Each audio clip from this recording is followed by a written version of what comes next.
Hello friends, आप सभी का हमारे YouTube channel study oriented for teacher पर स्वागत है।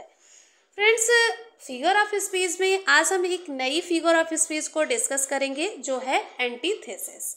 एंटीथेसिस क्या होती है एंड इसका ओरिजिन कहाँ से है, साथ ही साथ इसके डेफिनेशन को एंड जो भी इम्पोर्टेंट एग्जाम्पल होंगे उन सभी को हम यहाँ डिटेल में डिस्कस करेंगे। तो ये जो फिगर ऑफ स्पीच एंटीथेसिस है, ये ऑक्सीमोरॉन से मिलती जुलती हुई फिगर ऑफ स्पीच है, लेकिन अगर हम माइन्यूटली ऑब्जर्व करते हुए चलें तो ये पाएंगे कि एंटीथेसिस एंड ऑक्सीमोरॉन में क्या डिफरेंस होता है। Clear friends? तो माइन्यूटली ऑब्जर्व करते हुए चलना कि क्या डिफरेंस होता है एंटीथेसिस एंड ऑक्सीमोरॉन में। Clear friends? तो चलिए स्टार्ट करते हैं, एंटीथेसिस को डिस्कस करते हैं। एंटीथेसिस जो फिगर ऑफ स्पीच है, इसका ओरिजिन ग्रीक से हुआ है। ग्रीक में एक वर्ड है एंटीथेनाई। एंटीथेनाई एक ग्रीक वर्ड है और जिसका मीनिंग होता है set against. Set against means किसी के अगेंस्ट किसी चीज़ को सेट कर देना। Clear friends? तो एंटीथेसिस ग्रीक वर्ड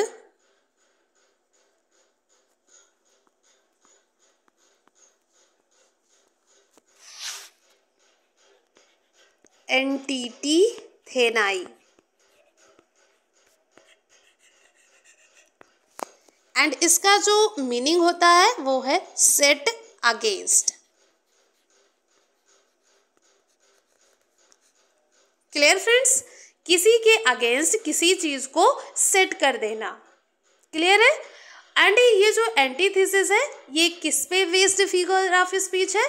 तो ये डिफरेंस पे आधारित है, यानी बेस्ड ऑन डिफरेंस और बेस्ड ऑन कॉन्ट्रास्ट, यानी विरोध पे आधारित ये फिगर ऑफ स्पीच है, कॉन्ट्रास्ट पे बेस्ड है। एंड प्रीवियस जो हमने फिगर ऑफ स्पीच को स्टडी किया था ऑक्सीमोरॉन को, वो भी बेस्ड ऑन कॉन्ट्रास्ट होती है। Clear friends? तो ये दोनों ही बेस्ड ऑन कॉन्ट्रास्ट हैं, ऑक्सीमोरॉन एंड एंटीथेसिस।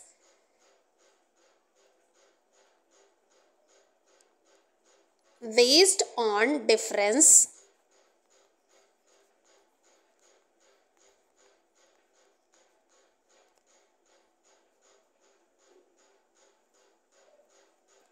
और कॉन्ट्रास्ट।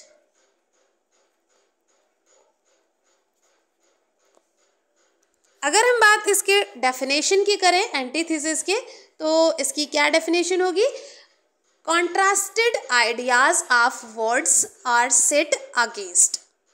तो इसमें क्या होता है कि दो विरोधी आइडियाज होती हैं, कोई दो विरोधी आइडियाज हैं, वो एक साथ सेट हैं। Clear friends? और इसी के साथ साथ एक चीज़ और होती है कि each other in a balanced form में। तो ये कैसी होती हैं? दो विरोधी आइडियाज हैं जो एक साथ सेट हैं, और वे कैसी हैं? तो वो बैलेंस्ड फॉर्म में होती हैं। Each other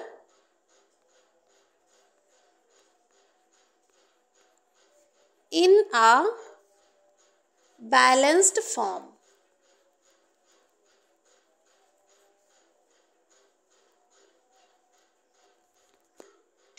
clear friends? Antithesis Greek word एंटीथेनाई से आया है एंड इसका जो मीनिंग होता है वो है सेट अगेंस्ट, और ये बेस्ड ऑन कॉन्ट्रास्ट होती है। एंड इसमें दो विरोधी आइडियाज होती हैं जो एक साथ सेट रहती हैं, एंड साथ ही साथ ये ईच अदर बैलेंस्ड फॉर्म में होती हैं। क्लियर है फ्रेंड्स? अब हम इसके एग्जाम्पल को समझते हैं कि कैसे दो कॉन्ट्रास्ट आइडियाज एक साथ यूज होती हैं, वो भी बैलेंस्ड फॉर्म में। तो हमने सेंटेंस लिया, मैन प्रपोजेज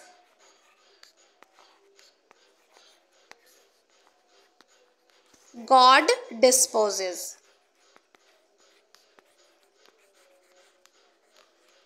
तो तो यहाँ पे दो opposite ideas I, proposes and dispossess, and साथ ही साथ ये बैलेंस्ड फॉर्म में है।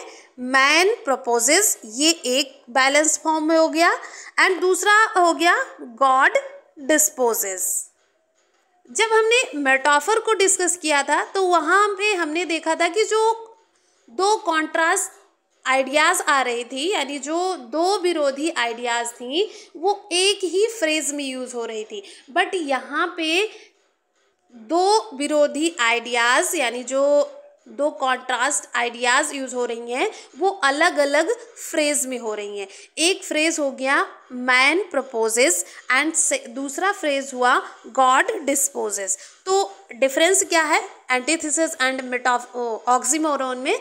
ऑक्सीमोरोन में हमने पढ़ा कि जो दो विरोधी आइडियाज़ आती हैं वो एक ही फ्रेज में यूज़ होती हैं। जैसे हमने सेंटेंस किया था, ही इज़ रेगुलरली इरेगुलर, तो यहाँ एक ही फ्रेज में दोनों ऑपोजिट आइडियाज़ आ गई।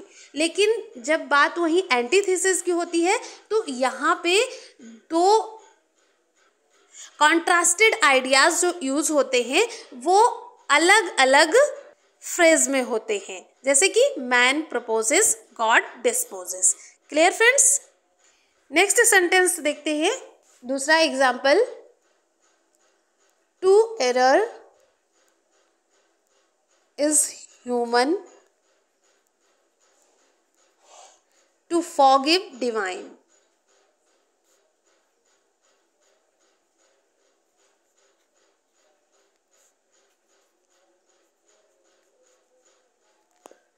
तो यहाँ पे दो ऑपोजिट जो कॉन्ट्रास्टेड आइडियाज आई हैं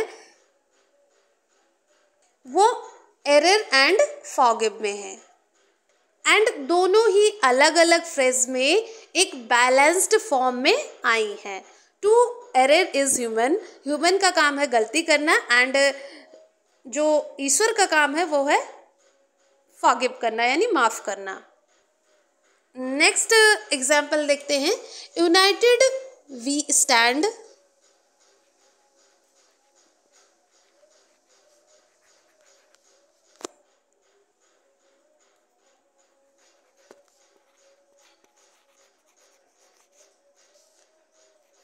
divided we fall.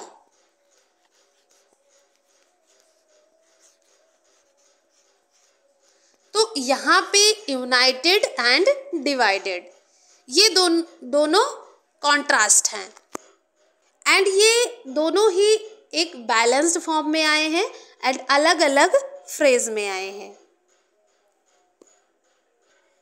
Next example देखते हैं, God made the country but man made the town।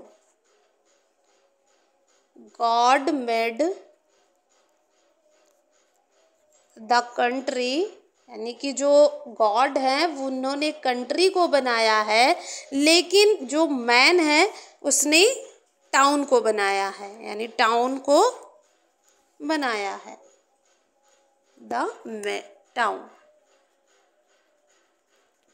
तो यहाँ पे जो मीनिंग लिख रहा, गॉड मेड द कंट्री, यानी गॉड ने गांव को बसाया, गांव बसाया है, बट मैन मेड, यहाँ पे मैन होना चाहिए, मैन मेड द टाउन, और जो मैन है यानी जो व्यक्ति हैं वो टाउन को बसाए हैं। तो यहाँ जो कॉन्ट्रास्ट यूज हुआ है वो कंट्री एंड टाउन में, कंट्री जो है देहात के लिए आया है और टाउन शहर। तो यहाँ पे दो कॉन्ट्रास्ट आइडियाज हैं, टाउन एंड कंट्री, शहर और देहात। नेक्स्ट एग्जाम्पल देखते हैं, art is long life is short. जो आर्ट होती है, art is long life is short. तो यहाँ पे आर्ट को लॉन्ग बताया गया है एंड लाइफ को शॉर्ट बताया गया है। तो जो कॉन्ट्रास्ट आइडियाज़ आए हैं, यानी जो कॉन्ट्रास्टेड आइडियाज़ यूज़ हुए हैं वो लॉन्ग एंड शॉर्ट में है। आर्ट को लॉन्ग बताया गया है एंड लाइफ को शॉर्ट बताया गया है। सो आई होप सभी को क्लियर हो गया होगा कि एंटीथेसिस क्या है एंड कैसे हम इसको पहचानेंगे। तो जो एंटीथेसिस होता है इसमें कॉन्ट्रास्टेड आइडियाज़ यूज होते हैं एंड ये एक बैलेंस्ड फॉर्म में यूज होते हैं। एंड साथ ही साथ एंटीथेसिस और ऑक्सीमोरॉन का डिफरेंस भी समझ में आया होगा। ऑक्सीमोरॉन में जो टू डिफरेंट आइडियाज़ होते हैं, टू कॉन्ट्रास्ट आइडियाज़ होते हैं, वो एक फ्रेज में यूज होते हैं, जबकि एंटीथेसिस में टू कॉन्ट्रास्ट आइडियाज़ अलग अलग फ्रेज में यूज किए जाते हैं। Clear friends? तो फ्रेंड्स वीडियो अगर जरा सा भी वैल्यूएबल लगे तो चैनल को सब्सक्राइब एंड लाइक शेयर ज़रूर करें। मिलते हैं नेक्स्ट वीडियो में। Thanks for watching this video.